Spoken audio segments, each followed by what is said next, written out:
राज्य की एसीबी ने नकली बीज घूस कांड में प्रभावी कार्रवाई की है। उसके लिए मैं पहले ही धन्यवाद दे चुका, दोबारा धन्यवाद देना चाह रहा हूँ। किंतु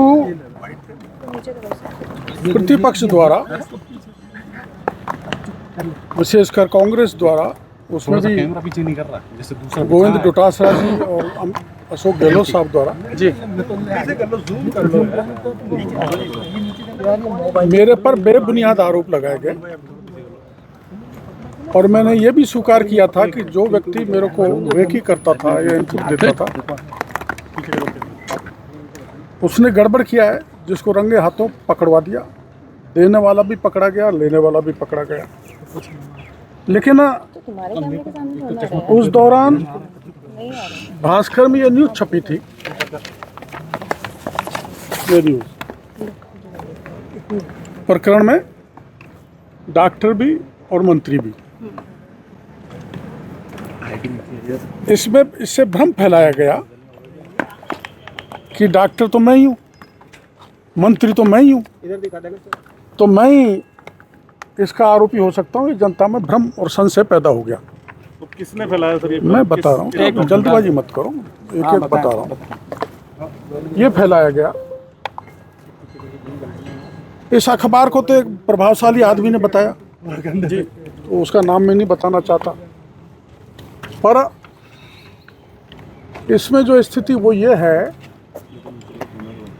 कि 9/6/2026 को दोपहर, ध्यान ढंग से सुनना भाई, दिनांक 9/6/2026 को दोपहर 1:30 बजे एसीबी की वेबसाइट पर एक एफआईआर अपलोड की गई, जबकि एफआईआर के तथ्य पहले ही सामने आ गए। एफआईआर के तथ्य दर्ज होने से पहले सामने आ गए। तो इसमें मैं एसीबी से ये पूछने के लिए आया हूँ कि आपने जो, अरे यार क्या बात कर रहे हो आप, ये फोन से कौन बात कर रहा है? आपने जो एफआईआर दर्ज कराई है उसका मजमून पहले ही 8 तारीख को कैसे वायरल कर दिया गया दर्ज होने से पहले, और फिर ये ऐसा पूरी जांच किए बिना ये जानकारी कहां से लीक हुई एवं किसने इसे वायरल किया? एसीबी के इतिहास में ऐसा आज तक नहीं हुआ। वायरल किए गए तथ्यों का मजमून इसमें है जी। इसके बाद 8/6/2026 को, यानी बैक डेट में 8/6/2026 को 23/18 पर एसीबी ने वास्तव में एफआईआर दर्ज करी। और पहले जो मजमून वायरल किया था उसमें मैं एसीबी से पूछने के लिए आया हूँ, ये डॉक्टर कौन है जी जो मजमून में, तथा ये मंत्री कौन है जो मजमून में है। आप जानते हो कि मैं डॉक्टर हूँ, मैं मंत्री भी हूँ। तो राजस्थान की जनता में भ्रम बना हुआ है और मेरे पर कांग्रेस और डोटासरा जैसे आदमी आरोप लगा रहे हैं, जिन्होंने पूरे राजस्थान को लूट के रख दिया, बर्बाद करके रख दिया। इससे मैं बहुत पीड़ित हूँ। तो मैं पूछने के लिए आया हूँ और मैं ये कहने के लिए आया हूँ, अगर मैं हूँ तो मेरे को गिरफ्तार कर लें, क्योंकि कुछ दिन बाद ये बात चलेगी सत्ताधारी थे इसलिए कोई कार्रवाई नहीं हुई।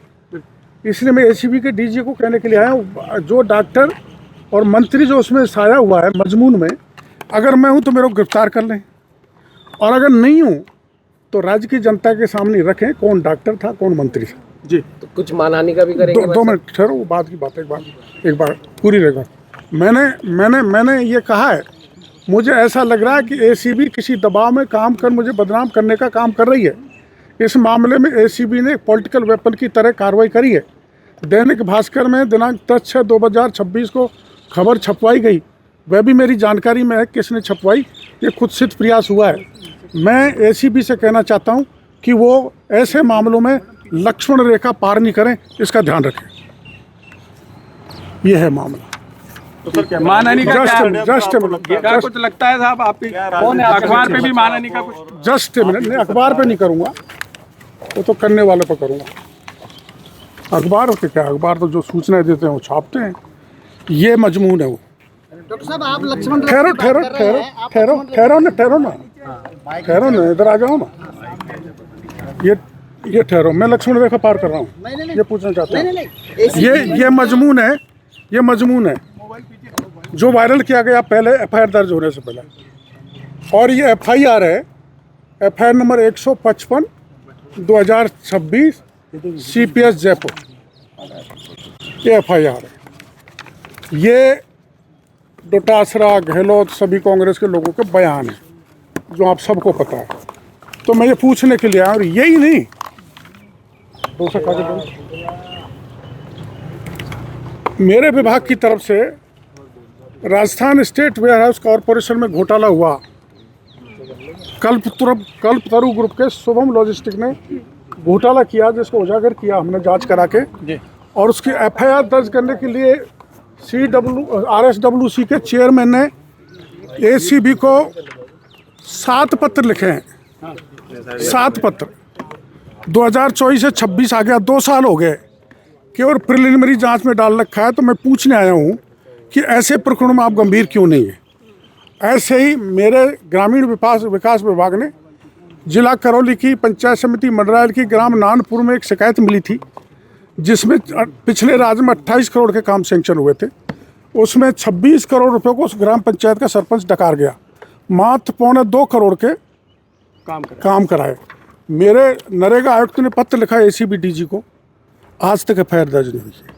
ये काम करने के तरीके के भी मैं सवाल उठाने आया हूँ, और मैं कहने आया हूँ कि ACB सीमाएं नहीं लांगे, और हम सीमाएं लाएंगे तो हमको गिरफ्तार करें।